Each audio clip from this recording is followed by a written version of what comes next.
ಇದೇನಿದು ನಿಮ್ ಮಗಳು ತಂದು ಆಗ್ತಾನೆ ಇದ್ದಾಳೆ, ನಾವು ಮೆತ್ತಾನೆ ಇದೀವಿ, ನೀವು ರಕ್ತ ಎಪ್ಕಟ್ಟಾಗಿ ಸಿಗ್ತಾನೆ ಇದ್ದೀರಲ್ಲ. ಅಂದಾಗೆ ನಮ್ಮ ಅಜ್ಜಿಯವರಲ್ಲಿ ಅಜ್ಜಿ ಇನ್ನೆಲ್ಲ ಅವಳೆ? ಎದೆ ಮೇಲೆ ಕಲ್ಲಾಕ್ಸ್ಕೊಂಡ್ಬಿಟ್ಲ. ಅಜ್ಜಿ ಬಾಯಿ ಅಳಿಯಂದ್ರೆ ಅಜ್ಜಿ ಏನೂ ಆಗಿಲ್ಲ. ಅಜ್ಜಿ ನಿಮಗೆ ಒಳ್ಳೇದಾಗ್ಲಿ ಅಂತ ಮುಳ್ಕಟ್ಟಮ್ಮನ ದೇವಸ್ಥಾನಕ್ಕೆ ಹೋಗಿದ್ದಾಳೆ. ಹಂಗ ಮತ್ತೆ ನಿಮ್ಮ ಅವತಾರ ಹಿಂಗೆ. ನಾನು ಅನ್ಕೊಂಡಿದ್ ನೆರವೇರ್ಲಿ ಅಂತ ನಂಜನಗೂಡಿಗೆ ಹೋಗಿ ನುಣ್ಣು ಮಾಡಿಸ್ಕೊಂಡ್ ಬಂದೆ. ಏನ್ ಅನ್ಕೊಂಡಿದ್ರು? ನನ್ನ ಮಗಳಿಗೆ ಮದ್ವೆ ಆಗ್ಲಿ ಅಂತ. ಗಂಡ್ಯಾರು? ಇನ್ಯಾರು? ನೀನೇ. ಹೋಗ್ರಿ, ನಿಮ್ ಊಟನೂ ಬೇಡ, ನಿಮ್ ಮಗಳು ಬೇಡ. ಅಷ್ಟು ಸುಲಭದಲ್ಲಿ ಬಿಟ್ಬಿಡ್ತೀನಾ ಅಳಿಮಯ್ಯ? ನನ್ನ ಮಗಳು ಯಾವ್ದ್ರ ಕಡಿಮೆ ಇದ್ದಾಳೆ?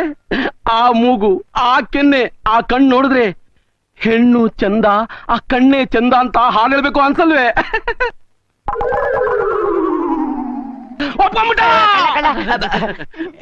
ನಾನೆಲ್ಲ ಒಪ್ಕೊಂಡೆ, ಕವಿತಾ ಬರೆಯೋ ಕನ್ಸ್ ಕಾಣ್ತಾ ಇದ್ದೆ. ನೀನ್ ಕವಿತೆ ಬೇರೆ ಬರೀತೀಯಾ? ಯಾವಾಗ್ಲೂ ಇಲ್ಲ, ಗೋವಾ ಬೀಚ್ ಅಲ್ಲಿ ಪೆನ್ನಿ ಹೊಡಿಬೇಕಾದ್ರೆ ಬರೀತೀನಿ. ಪೆನ್ನಿ ಕುಡಿತೀಯಾ? ಯಾವಾಗ್ಲೂ ಇಲ್ಲ, ಗಾಂಜಾ ಗೀಜಾ ಸೇರ್ಬೇಕಾದ್ರೆ. ಗಾಂಜಾನು ಹೊಡಿತೀಯಾ?